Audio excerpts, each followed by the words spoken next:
Master the move, squat down in English. Hello, and welcome to our channel.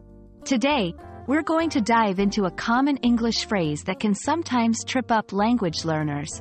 Squat down. This is not just a phrase you'll encounter in a gym or during a workout, but it's also used in everyday English.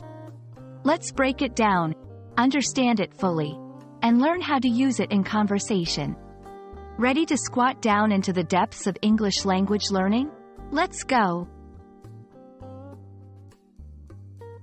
Firstly, what does squat down actually mean?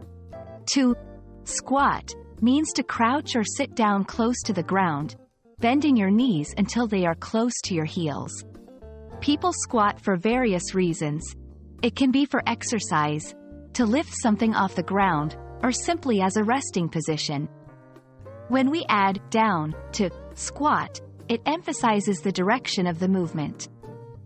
You're moving downwards towards the ground. It's an action often seen in workouts, in some types of work, or even when you're playing with kids or picking something up. To help you understand how to use squat down, let's look at some examples. In a gym, a trainer might say, when you squat down, make sure your knees don't go past your toes to avoid injury. A parent might tell their child, can you squat down and tie your shoelaces? At work, you might hear, you need to squat down to get those boxes from the bottom shelf. In each of these examples, squat down is used to describe the action of lowering the body to the ground. It's clear and directional, and it helps to convey the action expected with precision. Context is key when using the phrase, squat down. The meaning can slightly change depending on the situation.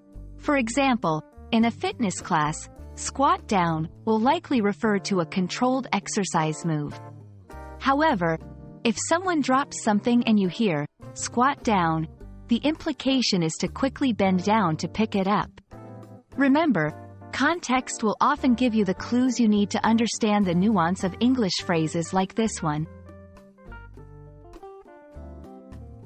Now, it's your turn to practice.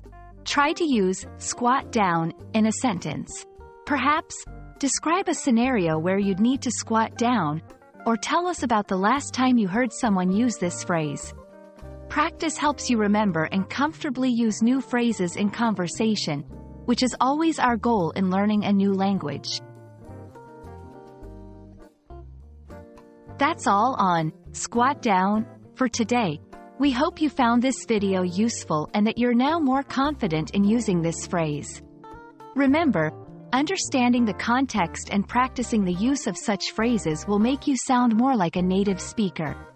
Happy learning, and see you in the next video where we'll explore more English phrases and expressions. Don't forget to squat down into the comments section and share your thoughts and questions.